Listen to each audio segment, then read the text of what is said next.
पहले हमें कोर्ट ने आदेश दिए थे, तो बहुत अर्जेंट सब्जेक्ट मेरे अमरावती में था, तो हमने रिक्वेस्ट किया था कोर्ट को कि आप हमें और एक तारीख दीजिए, उसमें हम ज़रूर कोर्ट का पूरा रिस्पेक्ट करते हैं और उस तारीख को हम ज़रूर हाजिर होंगे। और आज विधायक और मैं खुद कोर्ट के सामने आई और कोर्ट को कोई कारण के चलते समय नहीं, वो सुनवाई नहीं ले पाए और पुलिस डिपार्टमेंट ने जिस तरीके से अंदर फोर्स किया कि बेल कैंसिलेशन के ऊपर आज सुनवाई होनी चाहिए और उन्हें इनकी बेल कैंसिल भी होनी चाहिए, तो जज ने उन्हें फटकारा भी और जज ने कहा कि जब मैं कह रहा हूं कि मेरे पास समय नहीं है, बाकी भी सब्जेक्ट हैं, तो मुझे लगता है ये सरकार को सिर्फ इतना ही पूछना चाहूँगी कि सरकार के पास सिर्फ नवनीत राणा और रवि राणा के विरोध में काम करने के लिए समय निश्चिंत किया है कि बाकी महाराष्ट्र के विकास के मुद्दों पे काम करना का विचार ही नहीं किया है उद्धव ठाकरे जी। उनको ये प्रश्न है और एक बाजू महाराष्ट्र में वो खुलेआम औरंगाबाद में जाके बोलते हैं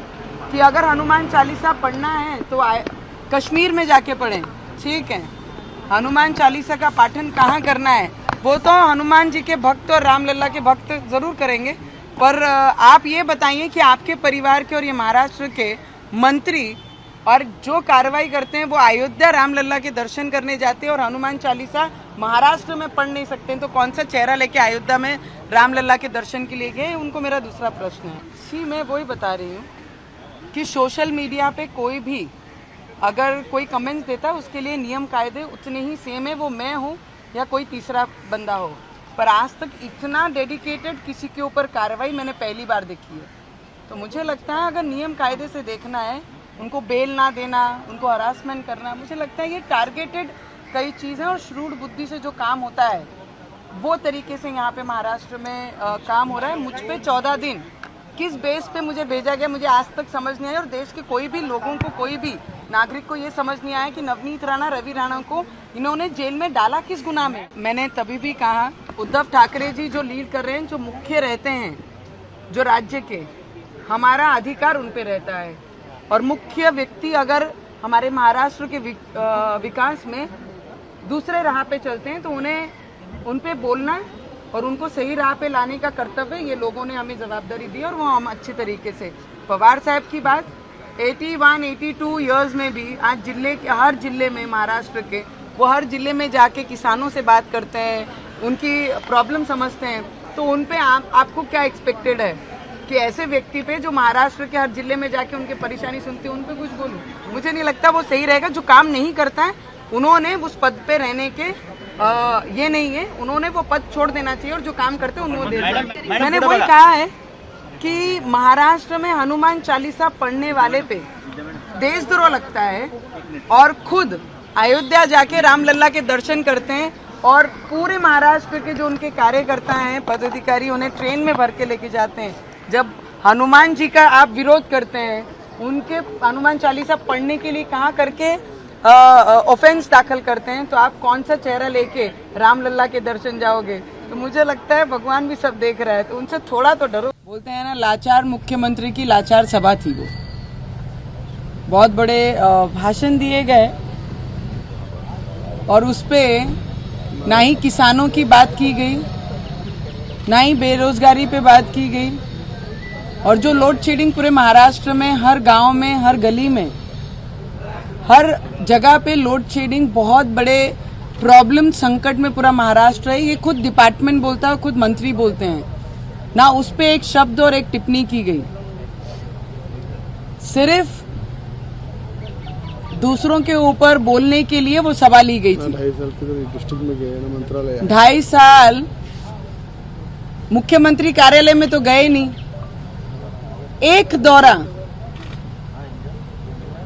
उनके सुपुत्र ने कल बोला कि मुख्यमंत्री विदर्भ में गए, मराठवाड़ा में गए, एक दौरा एक भी किसान के खेतों में गए हैं क्या?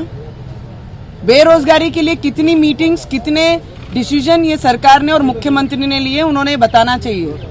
और एक वीडियो, मैं ज्यादा वीडियो नहीं मांग रही, विदर्भ में कौन से गांव में, कौन से क्षेत्र में घूमे, कौन से सब्जेक्ट के लिए घूमे, वो एक वीडियो उन्होंने जाहिर करना चाहिए।